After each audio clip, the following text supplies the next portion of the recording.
Jim Nantz joining us, the Hall of Famer.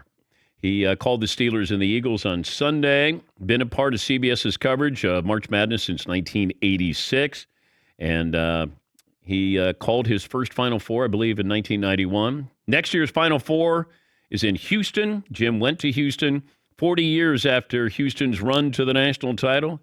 Little symmetry there, Jimmy. All right, I see what you're doing there. When's the first time you thought about retiring from March Madness?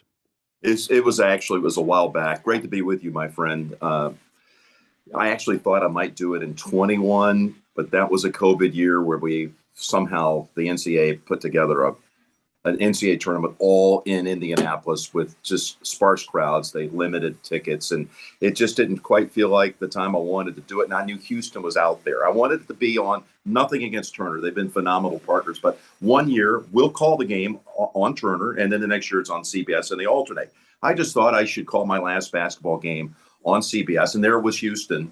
And by the way, you said 40 years since our championship. We lost in the championship to NC State, as you know, April the 4th, 1983. I was in the stands as a fan.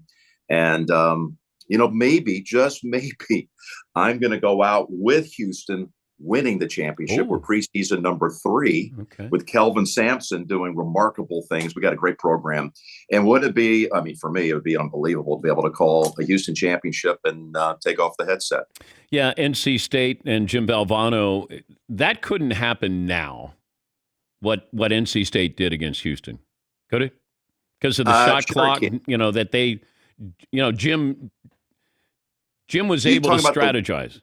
The way that they won. It was different. It wasn't a shot clock then. I think that we see seeds like what State was. They were a 9 seed to win it, and we had UConn a few years ago that won it in a similar range. In 2014, we see some miraculous runs to the Final Four. It was an incredible night. I got to tell you, you asked me when did I first think about giving it up, and I'm so comfortable with it and excited about it and blessed beyond belief that I got to call it for this many years. It'll be 32 championship calls. Behind that, and it means probably nothing to anybody. I'm not sure it means anything to me, but when I took over for Brent, who I dearly respect and love, and Dick Enberg had done it before Brent, and Gary Bender was in there too, who I respect. But Brent and Enberg called 6 championships each. Next April in Houston will be my 32nd. So, I don't want to be greedy, and I've gone on for a long time, and I'm grateful for it. It was time for someone else to do it, and it was time for me to be home more often. And that was the real central motivation for me was to try to get back a little time, because I've had 3 sports a year that I've tried to manage. And it's been a lot of time away from my kids, and they need me. You've been able to call, obviously all the golf as well. But if you're looking at the sport that is going to give you a great story every year, would it be March Madness or would it be the Masters? Well, it's pretty hard to beat March Madness because there's so many stories and everyone's involved. Every corner of the country has some sort of tie to a conference or a team. And it definitely captures the country's attention. So I love it. I'm going to miss it. But the Masters to me is the thing that is the deepest in my heart. I've never chosen one sport as my favorite event to do, but I think everyone knows that the Masters is something I feel a real personal tie to. It was one event that when I was 11 years old, I turned to my mom and dad and said, that's what I'd like to do one day. I'd like to be one of those voices.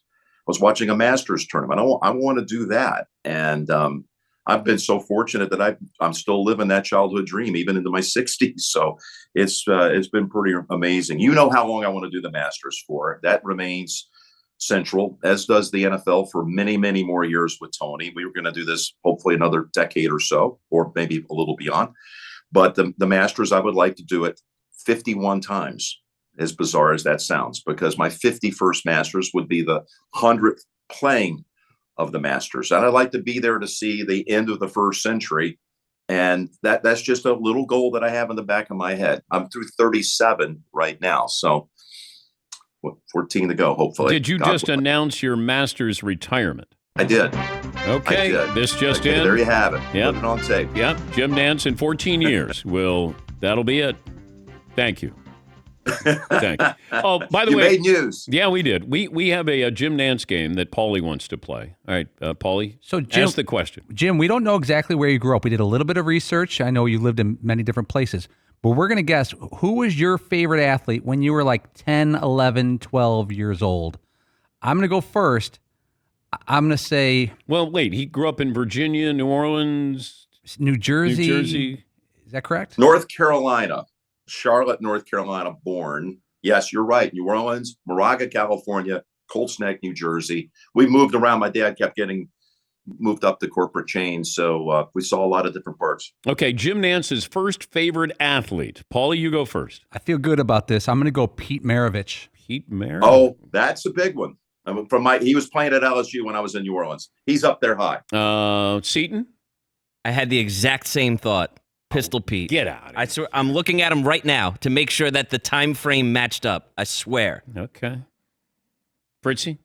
I know Houston didn't come until later, so this is going to be a far field, but I'm going to go Earl Campbell. Okay.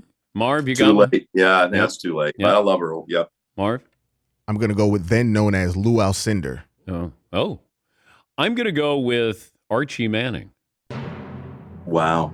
I loved Archie. Still do. I love that man. Favorite athlete growing up, Jim Nantz, your first favorite athlete? Roger Staubach. Oh. Yeah, you wouldn't have ever guessed that one, but I love Roger. He knows that. Yeah, I've told him. I've become a friend. We've had some meals together and great regard. But Julius Erving was a big favorite of mine, too, as a kid. He was playing for the Nets when I was living in New Jersey. And I just love the basketball and watching him play and gracious way he treated people. And, of course, in golf, I had Jack, Arnie, and Tom Weiskopf. I love Tom Weiskopf. He reminded me of my dad. He had this stature and this presence about him. It was very regal, stood straight, had this beautiful, gorgeous golf swing. He just passed away a couple of months ago. And, I love Tom Weiskopf. I'm going to do a Masters special on Tom this year. So those are a few of my favorite things, as they say in Sound of Music. Yep. Yeah, Weiskopf, great golf designer, and probably should have won more on tour. But it's easy to say that, but then he's going against some of the greatest golfers of all time. Like, you should have won more, Tom. You were more talented, or as talented.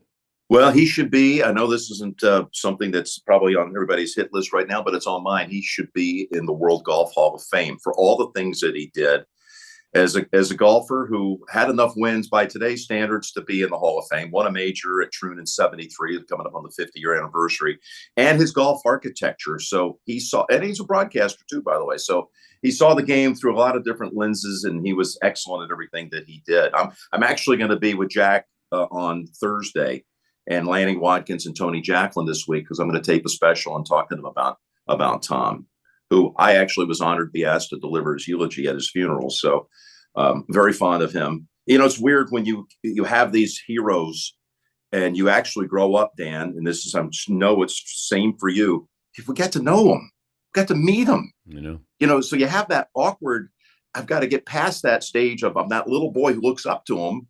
And now, like, they know who you are. They know your name. You have their phone number and they're your friends. Like, I don't care how old you are. There's still a thrill to know these people that you grew up idolizing. And that's in sports. And it's also in broadcasting for me.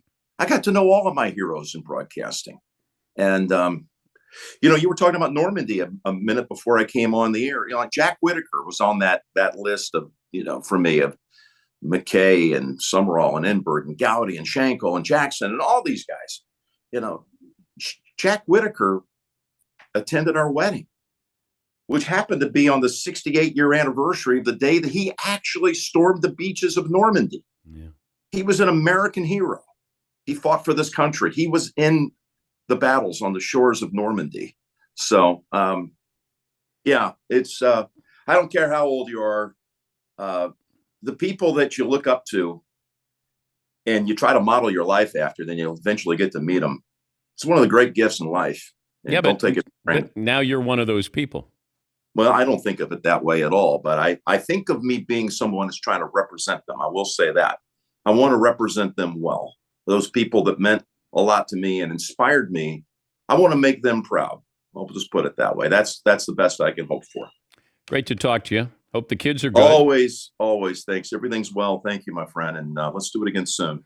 Well, appreciate you all. We hope to cross paths. Always great to talk to you, Jim. Thank you, buddy. Steve. That's Jimmy Nantz, Jim Nantz, and been part of CBS's coverage of March Madness since 1986.